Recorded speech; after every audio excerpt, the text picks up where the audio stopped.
spesialis jantung dan pembuluh darah yang praktek di Rumah Sakit Yasmin Banyuwangi setiap hari Senin dan Rabu jam 3 hingga jam 5 sore waktu Indonesia bagian Barat. Anda masih dapat mendengarkan ini melalui 88,9 FM, Radio Raya FM, di akun YouTube Rumah Sakit Yasmin yaitu Yasmin Hospital TV. Anda juga dapat menyaksikan ini. Oke dokter, tadi kita sudah berbincang-bincang tentang seputar serangan jantung ya, bagaimana termasuk pola makan, lalu penanganan ya. Nah ini yang menarik juga adalah mitos-mitos seputar penyakit jantung. Karena di masyarakat itu banyak sekali beredar mitos bahwa misalkan, oh saya ini orang kurus kok, saya nggak mungkin kena penyakit jantung, jadi saya lempeng aja makan makanan yang berlemak karena enak, seperti itu. Nah bagaimana dokter, mungkin ada beberapa mitos yang perlu disampaikan ke masyarakat pada kesempatan pagi hari ini. Ini sudah dirangkum sama dokter Handri juga nih, dibantuin dokter Handri juga nih. Beberapa mitos yang beredar ya dok ya. Nah ini ada pertanyaan gini, apakah nyeri dada pasti penyakit jantung? Bisa iya bisa tidak gitu kan. Nah dari jantung pun sendiri nggak selalu serangan jantung. Sakit jantung itu banyak ya kan. Ada jantung koroner yang bisa serangan jantung. Ada namanya diseksi aorta. Diseksi aorta itu perobekan dari pembuluh darah yang besar. Itu kalau robek itu juga nyeri dadanya kayak dirobek-robek memang rasanya kayak ditarik gitu. Kemudian ada penyakit jantung katup nih ya, stenosis aorta itu juga bisa sering sekali nyeri dada. Kemudian juga ada kardiomiopati yang hipertrofik, itu juga ototnya tebal, itu juga nyeri dada. Jadi dari jantung pun banyak ya kan, tapi ada juga yang dari luar jantung, bisa juga dari paru, bisa dari lambung, bisa dari neuromuskular, bisa juga cuman gangguan kecemasan. Nah kalau yang dari paru nih bisa pleuritis atau pneumotorak atau efusi pleura, itu juga dadanya juga yang katanya orang-orang paru-paru basah itu mungkin ya, betul. Efusi pleura. Ya, itu juga dadanya terasa berat, kayak dibuat nafas kayak berat kayak gitu. Jadi mirip-mirip memang. Kemudian untuk lambung yang tadi sudah ditanyakan, GERD. Atau spasme esofagus, itu rasanya juga dada terasa panas, ya kan? Kemudian ada neuromuskular. Neuromuskular itu penyakit pada otot, bisa kayak herpes kalau di dada. Ya, kalau herpes di dada, kalau ada sama kayak celekit. Ternyata begitu dibuka ada herpesnya. Apalagi yang meluas ya. Herpes yang meluas atau kena di usia tua biasanya lebih nyeri. Atau nyeri pada otot dinding dada, misalkan dia habis trauma atau habis kayak misalkan ada kecelakaan terus kena dadanya, nah itu juga bisa ada nyeri. Terus yang terakhir juga bisa gangguan kecemasan. Kalau gangguan kecemasan ini banyak usia muda juga nih yang datang. Kalau biasanya karena gangguan kecemasan kalau ditanya muda dokter, ini nggak di rumah lagi ada masalah? Iya nih, saya nggak bisa ngasih uang belanja ke istri. Nah itu biasanya karena gangguan kecemasan. Bisa juga keluarnya nyeri dada ya. Sudah usianya sudah lumayan ya harus di work up juga dokter. Ada sakit jantungnya apa enggak. Tapi kalau misalkan usianya masih kayak 17 atau 18 tahun, ada masalah nih misalkan sama pacarnya nih, itu wah ini berarti ini mungkin kemungkinan besar gangguan kecemasan nih. Iya. Lanjut dokter. Kemudian apakah orang kurus bebas penyakit jantung? Tidak. Ingat faktor resiko yang tadi ya. Ada usia, ada jenis kelamin. Kalau misalkan orangnya kurus tapi ternyata dia ngerokoknya 5 pak sehari, waduh itu. Ada darah tinggi ya sama aja. Jadi tidak memandang kurus atau gemuk ya. Enggak. Ini yang namanya emansipasi dokter. Jadi tidak memandang kurus atau gemuk, bisa sama-sama bisa kena sakit jantung. Gemuk memang atau obesitas memang lebih rentan. Tapi kalau orangnya sudah kurus tapi ya itu tadi dia ngerokok, dia ada darah tinggi tidak terkontrol, kemudian ada kencing manis, kemudian bapaknya misalkan juga ada serangan jantung, ya dia juga bisa terkena penyakit jantung atau serangan jantung. Iya, betul. Jadi orang yang kedua adalah orang kurus itu bukan bebas dari sakit jantung ya. Iya. Oke, selanjutnya dokter ada? Ada nih tentang usia lanjut nih. Usia lanjut apakah lumrah tekanan darahnya tinggi? Nah ini melipir dikit ke darah tinggi ya dok ya. Salah satu faktor risiko dari serangan jantung. Semakin tua memang tensi itu memang akan cenderung tinggi, ya kan?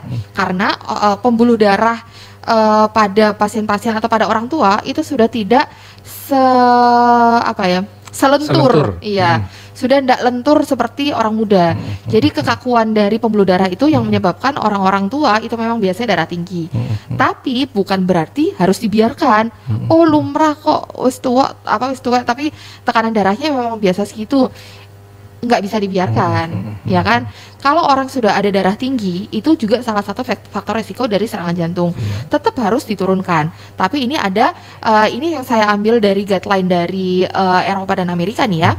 Ini memulai untuk terapi memang pada usia kalau di atas 65 kita baru kasih terapi kalau tekanan darahnya di atas 140. Iya, sistolik. Tapi kalau di atas 80 kita baru kasih terapi kalau di atas 160. Tapi ini hanya untuk berlaku pada hipertensi saja. Hipertensi saja ya. Maksudnya dia tidak ada riwayat sakit jantung sebelumnya, tidak ada sakit apa-apa sebelumnya lah dok. Tahu-tahu di tensi ini usia 80 kok tensinya 150 misalkan.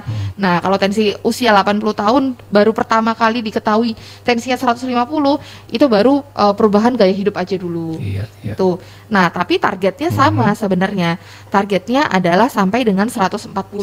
Jadi memang tidak usah rendah-rendah banget. Cukup di angka 140, 130 apabila pasien bisa merasa nyaman dan enak. Jadi dikembalikan lagi. Kalau misalkan tensinya 140 atau 150 sudah kalau 150 biasanya masih kita turunkan lah ya. Tapi kalau misalkan 140 dia merasa nyaman, tidak terasa pusing atau apa, tidak apa-apa dilanjutkan segitu. Tapi memang tidak usah terlalu rendah-rendah banget. Nah kadang-kadang juga di masyarakat tuh bilang gini, aku darah rendah, ya wes kono tumbaso sate ya seperti itu. Udah makan sate gula aja. Ini gimana dok seperti ini dok? Masyarakat tuh kadang-kadang seperti itu ya dokter. Jadi kalau ini memang yang tadi itu kan saya sudah bahas kan, memang kurangi daging merah. Sebenarnya daging merah bisa kambing atau bisa sapi. Iya, sama-sama daging merah kan. Itu kalau misalkan sudah dengan kolesterol, sudah dengan darah tinggi, memang sarannya adalah untuk mengurangi. Tapi kalau misalkan dengan darah rendah tapi tidak ada keluhan, ya buat apa? Maksudnya ya sudah makan aja seperti biasa. Tidak perlu dinaik-naikkan atau tidak perlu. Kan setiap orang kan kembali lagi setiap orang itu kan berbeda-beda. Dan sebenarnya jangan salahkan ininya dagingnya atau apanya gitu loh yang bikin darah tinggi. Tapi balik lagi cara masaknya. Cara masaknya. Tadi sudah dicontohkan oleh Dr. Erin, masaknya tidak pakai gajih ya. Nah, itu karena memang kalau apalagi di masyarakat kita sate itu selalu identik dengan gulai. Nah, biasanya memang di gulai. Sate pasangannya gulai ya. Nah, gulainya itu banyak mengandung gajih. Masaknya kan pasti pakai gajih ya. Iya. Jadi begitu ya. Dan mungkin ada yang masih belum puas bisa telepon ke sini ya. Jadi itu tadi dok, kalau misalkan tensinya biasa 90 atau 100 tapi tidak ada keluhan apa-apa, ya sudah tidak apa-apa. Sudah, iya. Tidak usah harus aku harus 120 nih tadinya, tidak usah. Salah-salah malahan ya, kebanyakan minum penurun tekanan darah jadi ngedrop gitu ya. Bisa ya dok ya?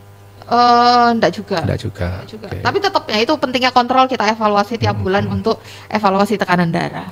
Dan untuk kontrol ke Dr. Erin, Anda dapat lakukan setiap hari apa dok? Senin dan Rabu jam 3 sore sampai jam 5 sore. Lanjut dokter? Lanjut. Ini ada, satu mitos lagi, usia muda tidak perlu takut. Tidak perlu khawatir penyakit jantung, jangan salah. Ini dia. Trennya meningkat, terutama laki-laki. Oh laki-laki. Kenapa dok? Laki-laki dok? Bukankah kita dilahirkan sama dok? Di mata Tuhan. Terutama laki-laki usia muda itu trennya adalah meningkat. Jadi kalau dulu sakit jantung itu baru misalkan usia 50 ke atas atau 60 ke atas. Saya pernah terima sakit jantung, beneran serangan jantung dengan sumbatan total itu usia 28 tahun itu ada. Subhanallah, 20 tahun ya. 28 tahun itu 28 tahun. Iya.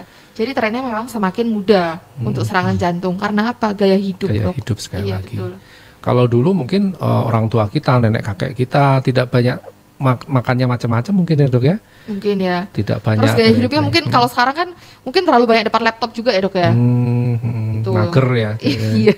Tidak diselingi aktivitas fisik yang baik gitu loh. Iya. Dan anak-anak pun cenderung main gadget dan ada itu anak saya main game olahraga, cuman di gadgetnya aja lah. Jempolnya aja. Jempolnya. Nah ini perlu diwaspadai juga ini ya, karena muda usia itu jangan sampai lengah juga karena bisa menimbulkan kemungkinannya sakit jantung juga masih ada. Ini datanya ini ya dok ya, tentang umur ya. Iya, ini datanya yang umur. Jadi untuk pasien-pasien ini, jadi kalau serangan jantung kita bedakan. Dia bisa ST elevasi, gambaran rekam jantungnya, atau bisa non ST elevasi. Memang nih, ini kan datanya ini usianya memang semakin meningkat nih. kalau pada yang enstemi itu semakin banyak pada usia tua. Tapi kalau yang pada serangan jantung yang oklusi total, yang pembuluh darah koronernya terbuntu total, itu banyak di usia muda daripada usia tua. Ini saya lihat ada umur 30 ini sudah ada ya? Iya betul, 20, itu tadi 30. Dok, pasien saya umur 28 kan. Ya, inilah pentingnya untuk mendengarkan talk show dan webinar case di Raya FM ya. Iya, lanjut. Apa ini? Yang terakhir mungkin? Yang terakhir adalah saya sudah minum obat penurun kolesterol nih dok, jadi aman makan apa saja. Ya. Ya. Ini. Kalau saya ada pertanyaan kayak gini, boleh nggak dok saya kembalikan? Ya tapi resiko ditanggung masing-masing ya, Pak Bu ya. Jadi memang jangan mentang-mentang sudah minum obat penurun kolesterol jadi aman makan apa aja ya. Iya betul. Jadi kalau saran saya tetap lakukan gaya hidup sehat. Jadi berat badannya tetap dikontrol, aktivitas fisik jangan lupa dilakukan 30 menit lah paling nggak 30 menit selama 5 kali dalam seminggu. Kemudian rokok kalau bisa rokok itu jahat sekali, berhenti. Ya, berhenti sebelum rokok memberhentikan umurmu. Oke dok, mungkin ada closing statement untuk sahabat Raya semuanya pada kesempatan pagi hari ini. Iya, buat pendengar semuanya atau pemirsa semuanya ya, yang saya ingin tekankan di sini adalah apabila sudah ada gejala-gejala serangan jantung atau apabila sudah merasakan seperti nyeri dada yang berat, kemudian disertai keringat dingin, pertama kali dirasakan ada penjalaran ke bahu kiri, ke leher, ke rahang, jangan ragu untuk segera ke rumah sakit, jangan menunda-nunda lagi. Karena itu tadi, otot jantung yang sudah rusak tidak bisa kita selamatkan lagi. Jadi mumpung masih belum rusak, mumpung gejalanya misalkan masih awal, baru dirasakan 10 menit atau setengah jam, langsung ke rumah sakit untuk periksa. Oke, menarik sekali diskusi kita pada kesempatan hari ini. Mudah-mudahan ini dapat disimak oleh semuanya saja dan dapat dilaksanakan dalam kehidupan sehari-hari ya dok ya. Kami mengucapkan terima kasih Dr. Erin dapat meluangkan waktu untuk hadir di studio pada kesempatan siang hari ini. Insya Allah kita juga, kembali di sesi atau tema-tema yang lain ya dok ya. Siap. Ada edukasi-edukasi lainnya boleh. Insya Allah. Oke sahabat Raya, tibalah kita di penghujung acara webinar case pada kesempatan pagi hari ini. Terima kasih kami ucapkan untuk seluruh pendengar dan pemirsa dari acara ini yang Anda dapat tonton di siaran YouTube Yasmin Hospital TV, dan ini nanti dapat ditayang ulang ya di akun YouTube sekali lagi Yasmin Hospital TV. Insya Allah kita nanti bertemu dengan serial webinar case selanjutnya bersama Rumah Sakit Yasmin tentunya. Sekali lagi terima kasih, mohon maaf atas segala kekurangan. Kita tutup acara pada pagi hari ini dengan bacaan doa penutup majelis. Subhanakallahumma wa bihamdika asyhadu alla ilaha illa anta astaghfiruka wa atubu ilaik. Wassalamualaikum warahmatullahi wabarakatuh. Raya FM 88,9 Inspirasi Keluarga Banyuwangi.